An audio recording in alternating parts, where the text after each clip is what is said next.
Augusta 378. 3 Augusta. 378, have a 1055 unknown PI, 2 vehicles at the intersection of Route 202 and 17 in Manchester. 103.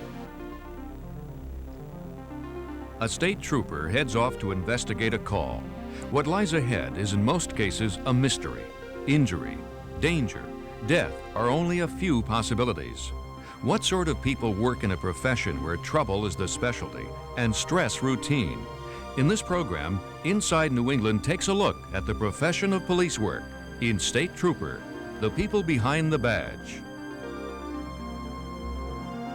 The state of Maine established its state police force in 1925, charging it with enforcing all criminal laws of the state. Easily said, somewhat difficult to carry out. It was something new, and there's an awful lot of questions.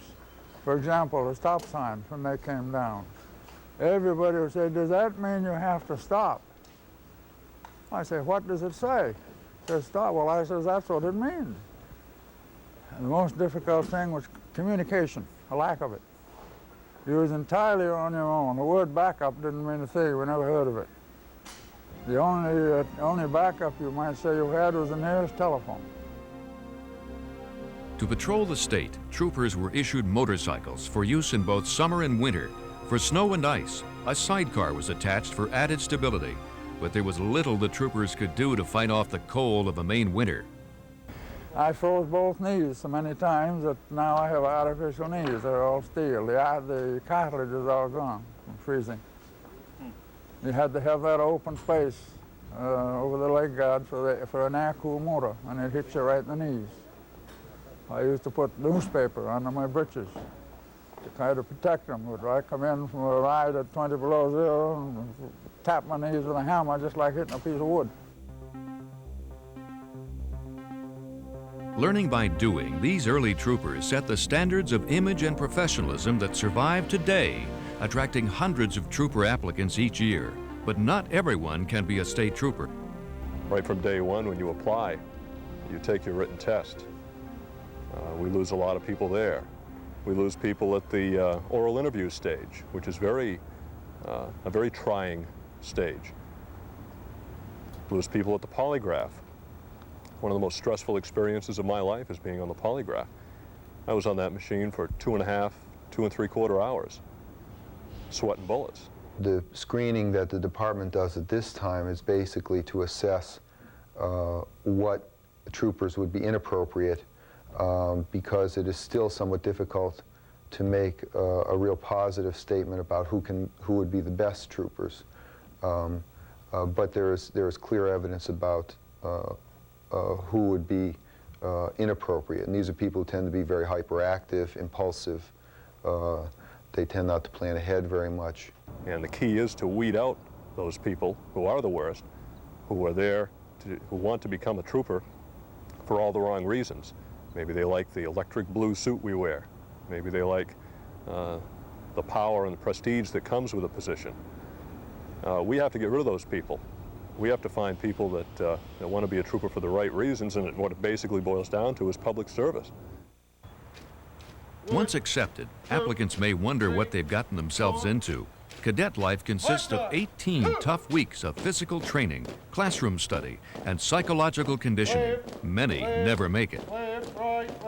Life here at the Academy is similar to that in boot camp. Anyone who's been in the service will understand what that's all about. It's a strict regimentation, getting them prepared for a paramilitary organization.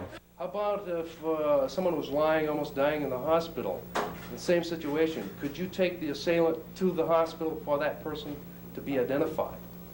Or would that be prejudicial identification? It's been later years. Let's say that victim is dying. Depends on the circumstances, doesn't it? Some of the classroom instructions would be laws of arrest, search and seizure, the Constitution, things of that nature, along with child abuse, dealing with an irate individual, emergency committals, things of that nature. From a physical standpoint, we have a strict physical program going on with defensive tactics going on every other day, where they learn how to take care of themselves in a confrontation. a physical agility type program where we try to get them to exercise quick thinking on their feet. They'll spend a week on a firing range, a week on a driving range, become very proficient at shooting and driving prior to leaving here. The other hand doesn't come up, just hiding the other hand, you know, kind of work them out. Tell them, give me your other hand, okay? You've got control here, boom. You've got this arm in here, and what you're doing is you're exerting pain on the person. Cadet life is certainly a challenge. Again, I'm here for a purpose. I came here open-minded to accept whatever they threw at me. So it was certainly an investment and a sacrifice to do this, and I intend to stay for the duration of 18 weeks and survive this and become a state trooper. My husband's great. In fact, he's getting used to doing the dishes and watching the kids all week and doing the laundry, and he takes it very well. The boys, my two sons, quite don't understand how long it's taking. Every week I come home, they ask where my police car is. They're not sure the length of time Mama's going to be gone. Training is not without hazards. In 1986, Trooper Michael Veyu was practicing high-speed pursuit with an instructor when his cruiser crashed. Veyu was killed at the age of 23.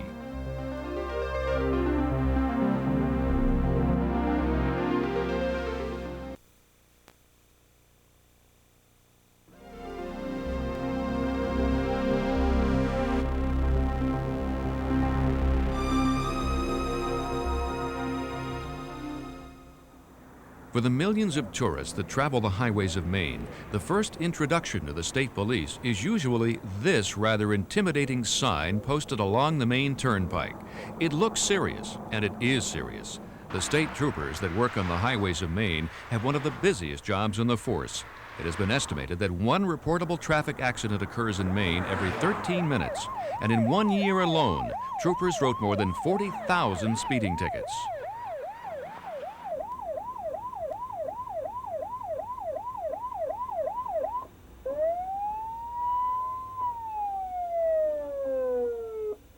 We are a team, the Maine State Police are, and the trooper is at the pinnacle of that team.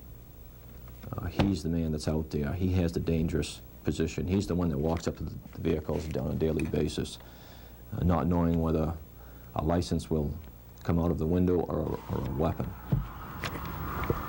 Sir, I'll need your driver's license, registration, and insurance. Yes, sir. Okay, the reason I stopped is you were speeding. This is a posted 65 zone. You were going 86 miles an hour. Okay. Yeah, I'll be with you in a few minutes. Okay. Pretty much your major concern, or my major concern when I'm stopping a motor vehicle is the operator, who in this case would be the violator. You know, in a motor vehicle violation, he's the violator, and you know, you're concerned with this person, and that's pretty much the only thing you're worried about while you're approaching the vehicle. If there's more than one person in the vehicle, then your attention has to be directed to not only the driver, but for one or two, maybe three passengers that are in the vehicle. So, you know, a basic stop could be as easy as dealing with one violator or a whole carload full of intoxicated people.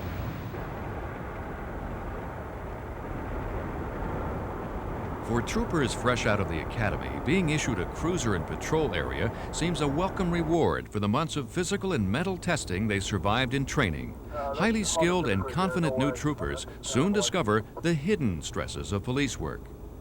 The first couple years an officer is on the job, they're more or less on a honeymoon in the sense that they are inclined to be gung-ho and so forth. This often is a very stressful period for officers' families. The likelihood of divorce within the first 3 years is very high. Simply driving down a beautiful country lane is stressful for a police officer because you're in a marked cruiser, you're all dressed up in your uniform, and you don't know what the next bend in the road is going to bring, and you don't know what the next call on the radio is going to say. So that there's that underlying grinding stress constantly in the pit of your stomach. And it's so subtle sometimes that you don't even realize it's there. Troopers learn quickly that there is no such thing as routine. In 1964, Trooper Charles Black traveled to South Berwick, Maine for a routine court appearance. Notified of a possible robbery at a bank down the street, Trooper Black went to investigate. He was met at the door by two bandits, one of whom produced a gun and shot the trooper 5 times, killing him. Both bandits were later captured.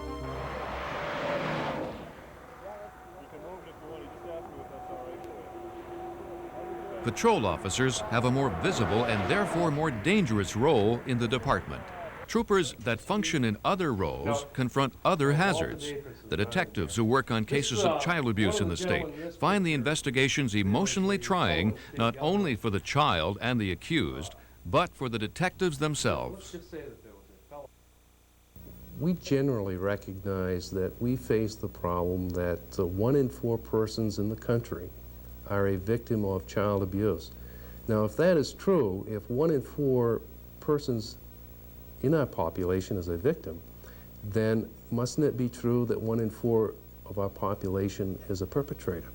From my point of view, or my perspective, the difficult cases are where you see the red flags where the child looks down, it doesn't have this wholesome glow that a child should have, and finally ending up with no disclosure at all, and knowing in your heart that that child is going back to a dangerous situation. Those are the cases which are most trying, because the only thing that you can do is just wait. We, as investigators, I think, are finding ourselves, we are not infallible, and we are not people who do not wear down. The fact of the matter is we do wear down. And because these cases are so emotion-packed, I think that as time goes on, the child abuse investigators they themselves a victim of that.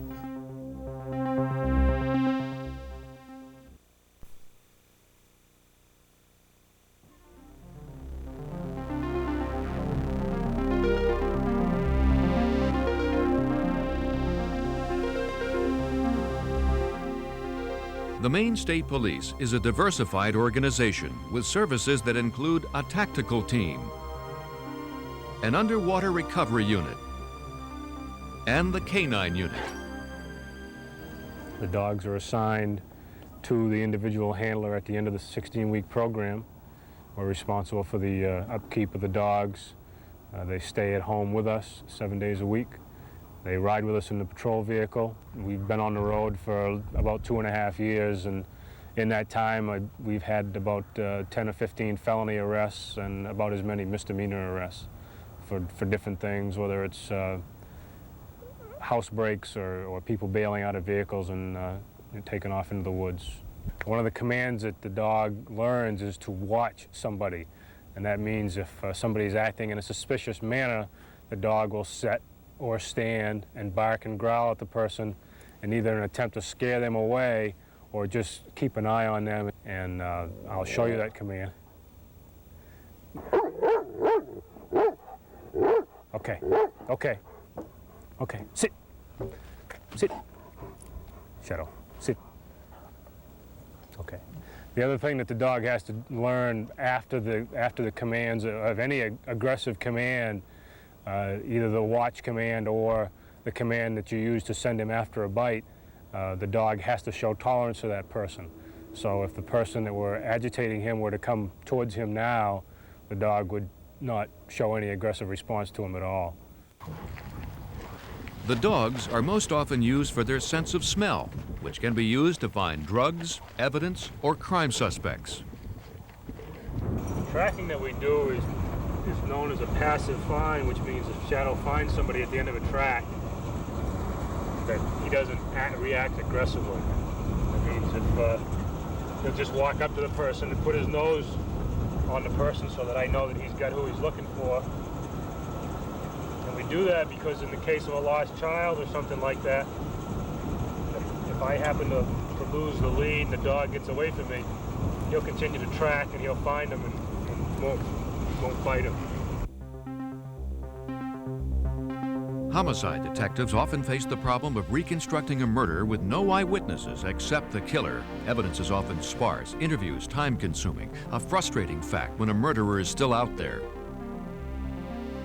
In the criminal division, Each case that's been resolved, including child abuse, sexual assaults, homicides, they all give me a sense, and I know the men that work with me, a sense of gratification of accomplishing something very important. And I guess the real whodunits, as they say, the real intense, complex cases, very large sense of gratification. When you're able to put the puzzle together, that's when you know that the men and women are doing their job. Sometimes you don't, you know, become so accustomed that you become hardened, as they say. But you also have escapes, in a sense. You put the bad things out of your mind, and well, although you're focusing on documenting the facts of the case, you also try to think about the positive aspects of what you're doing. Evidence from crime scenes is examined at the crime laboratory in Augusta. Identities are established through body fluids, hair, or human fingerprints. We place the item in an airtight container that we have here in the fingerprint laboratory, and we apply superglue in liquid form, and we heat the superglue up using a 60-watt light bulb, and then the superglue gases, which is called cyanoacrylate, will engulf the interior of that container, and if there are any fingerprints on the item, they will develop white, latent fingerprints. Latent mean hidden from view. You actually can't see it with the naked eye until it is developed. The fingerprint is photographed and compared with fingerprints on file. Once identified, the two prints are enlarged for court presentation. We have a characteristic in the center of the impression, which is called a ridge ending. We have the same characteristic on the latent impression located in the same area. All 10 characteristics are in identical sequence, making both these impressions identical. The ballistics department studies and identifies evidence of weaponry, such as guns or bullets.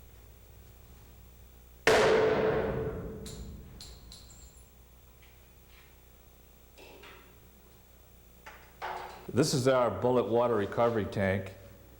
It's made of 1/4-inch steel, 10 feet long, 4 feet deep and 2.5 feet wide. It's filled with water, and water is the best medium for recovering spent bullets.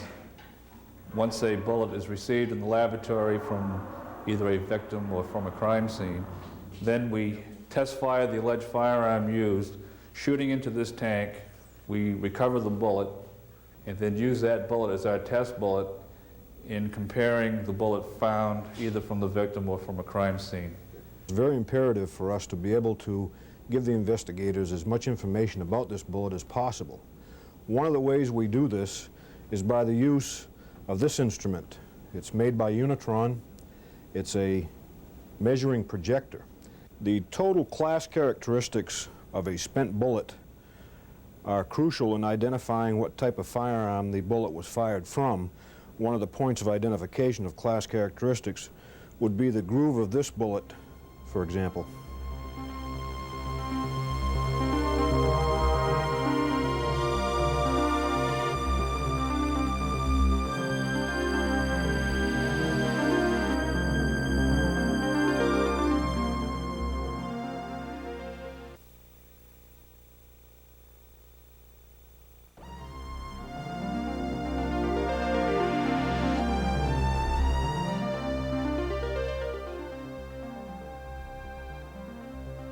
In 1959, a Limerick man held police at bay in a 5-hour shooting rampage that left his wife and 1 policeman dead and a trooper critically wounded.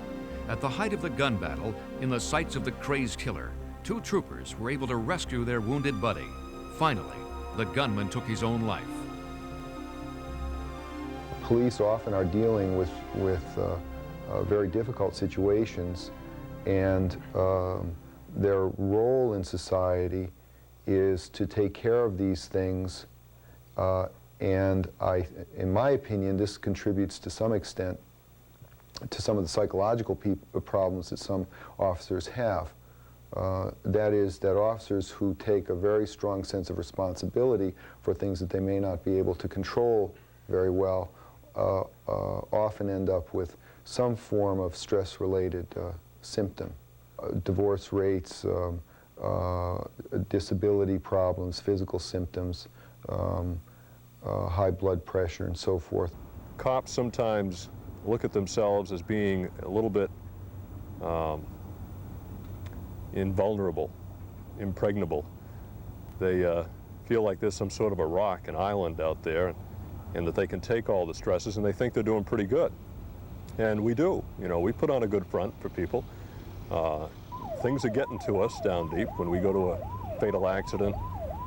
The blue lights don't work miracles when responding to emergency calls, especially on crowded streets like this. In this call, a car has left the turnpike and struck a tree. Witnesses said the brake lights never came on. Both travelers were killed on impact. This time of day, you get a lot of people that have a late lunch and the sun be shining and they get warm inside the car and comfortable, and next thing you know, they doze off. In the case with elderly people, it might be a medication or a health problem as well. So it could be any number of things that contribute to an accident of this nature. The most dangerous aspect of accident scenes are passersby, whose curiosity can often cause more collisions. While the investigating officer deals with the press, other troopers assist rescue units with the victims. You do become callous to a point that you can look at it objectively. You have to. When you're at a scene like this, if you have passersby, someone has to be in charge. You have to take control of the situation and put your emotions in check. I think we all suffer from the human syndrome in that when I leave to go home at work, I might have a good cry, especially if it was children. The job of a state trooper cannot simply be peeled off with a uniform at day's end. For family, friends, and neighbors, a trooper's entire identity is tied up with the job, on or off duty. You can't go down to the local corner tavern where you make a habit of arresting drunk drivers every weekend. You can't go down there and have a brew or two and sit with a gang and drive home after a couple. It just doesn't work that way. You're always carrying the weight of being a state trooper with you. It's like a little bit of baggage that you carry in a knapsack on your back wherever you go. The lifestyle of a state trooper is one that is at best difficult. It is a profession that is both physically and emotionally demanding, day in and day out, for the people behind the badge. Well, basically the philosophy is to be fair, firm, and friendly. That's our philosophy in a nutshell. However, one of my philosophies is, and always has been, that the trooper is the backbone of the Maine State Police. And yes, that trooper has the same type of feelings that everyone else has. He has a family, he has children, and in many cases grandchildren. They go to school, he pays taxes. He has the same type of problems that many of the citizens have. What makes him stand out, though, is his training. That at the academy, that is where we prepare him to cope with the stresses that he will encounter out into the field. And he has no one to back him up. I mean, he's alone in these rural areas, so he has to be self-reliant, effective.